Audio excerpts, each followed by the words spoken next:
This is fun. Hello, folks. Donald Brooks in your living room or home or wherever you happen to be. Again, I'm at this. I'm eating catfish at Cherry Creek Cafe, but I'm not eating it alone. I have a very special old friend, not old in age, but old in the time that I've known my friend. I'm gonna let my friend introduce herself. Hi, my name is Katie. I'm Mr. Brooks' very dear old friend. We've worked together, known each other a very long time. We are here at Cherry Creek Catfish in South Austin. I'm having catfish and shrimp. It is delicious. So if you're in Austin, especially South Austin, come try it. It's fantastic. And she's also a very, I would say, modest person because she is not telling you the whole story about her. Next year, let's do this. And next year when we do this, I'm gonna have to call you doctor. She's gonna have her PhD. When I first met her, she was working on her bachelor's degree. Look at her now, and I'm so proud of her. Very smart lady. And the subject we're gonna talk about is something that people don't like to talk about, or that people have an opinion and you can't change their mind, or they don't know how to articulate it, if you will. So I'm going to ask you this question, Katie. Okay. You're a white woman, right? Yes. Okay, good. Just to make sure she's white. I was born white. Yeah, you'll probably die that way. I mean, I don't Probably. think. Yeah. Is there such a thing as white privilege? I think so. Yes. Wow. Can you believe that? I'm getting a white person to admit that there's white privilege. You know, before I let you expand on that, I've always known that there is white privilege, but it's not the way the people, they make everything white privilege. But there is an advantage to being white. Before I worked where we worked together in a hotel, I worked in banking. I'd see it all the time. I would see people of the white persuasion come in whose credit wasn't any better than the black person. And you got to remember, in banking, you are regulated. You cannot discriminate it. But guess what? They did. It was a good old boy network. This guy come in, he's bankrupt and everything, and he talked to his white counterpart loan officer, and guess what? He gets a loan, and heck, hasn't even paid the loan off. Just one small example. It's in housing, it's in everything. There's white privilege, but people that say they're not white, there's not white privilege, or there's not an advantage of being white. So many of them say, they justify it by saying, well, if you work hard, pull yourself up by your bootstraps, anybody can make it in this country. You have opportunities. Yes, there are opportunities, but people get in the way of those opportunities. The Constitution gives us opportunities, but people get in the way of people of color. And by the way, I don't like to use that term of color. Minority color, black, Hispanic. So I really believe there's advantage to being white in this country. Although, let me give you something straight. If I had the opportunity to be white right now, I'd say no thank you. I think I'm having more fun being black. Okay, so Katie, you know what? It's fun being black. You ought to try it sometime. I'm serious. Maybe I wish. will. No. You already did an episode on blackface. Okay, so we're gonna let my dear friend Katie expound about being white, the advantages. Yeah, I would say there are definitely advantages to being white. Some of them we're just so used to, we don't even really think about.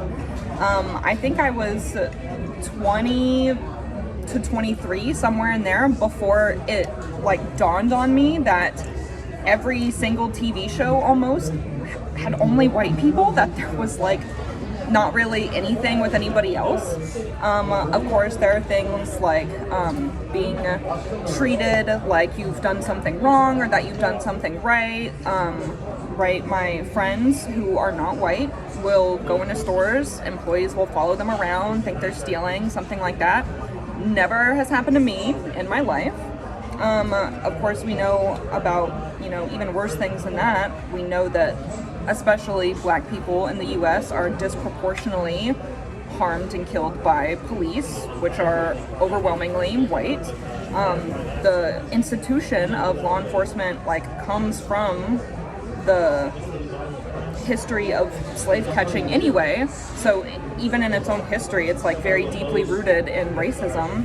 And I would say, just like Mr. Brooks already said, that technically there are opportunities and allegedly everyone's equal, but even if there was a time, and even if that time was a really long time ago, if things were not equal, that equality is going to continue to go through time until those past wrongs are sort of rectified.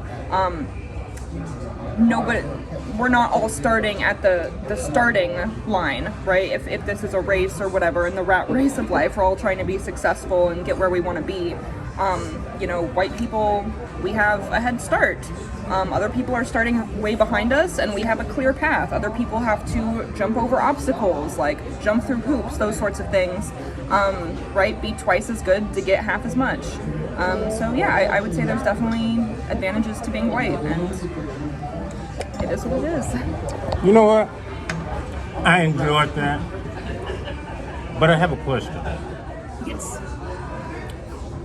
Why do so many reasonably intelligent white people think that are in denial of white people? Oh no, we don't have an advantage. Why do you think that is? My guess would be that probably they're in denial because then they would have to sort of face that any good things that they have in life, not everything, but a lot of good things, a lot of their success is not necessarily of their own merit, and they would have to confront that part of themselves that probably knows it deep down. Just as Mr. Brooks said, if he could be white, he would say, no, I don't want to be. If you being black is so much fun. If you asked a white person if they would want to be anybody else, they would probably say no, and not necessarily because being white is fun, but they know that any other race comes with disadvantages that they don't want to have to deal with. It's like asking a man, would you want to be a woman for a day? They're going to say no because they know it comes with disadvantages. Isn't she wonderful? But the last thing before I let you go, if you'll toss me my book there, no guest leaves the Dawn Brooks Show empty-handed. Guess what I got for you? A little birdie told me that you like hamburgers. There you go. Thank you, Mr. Brooks. Great. She's something else. You know what? I'm going to say this. I'm going to embarrass her now. I'm going to embarrass you. This is the last time. Correct me if I'm wrong. When I first met you, your hair used to be another color. When did it change? Have you gone to the doctor and say, all of a sudden my hair is not the same anymore? What made it change? I think I was just spending too much time in the slimy swamp and my hair turned green. Doctor said nothing I can do about it. Now you see why I like her. I like people that have a sense of humor. Thank you. Thank you. You will come back. I will. All right. See y'all later.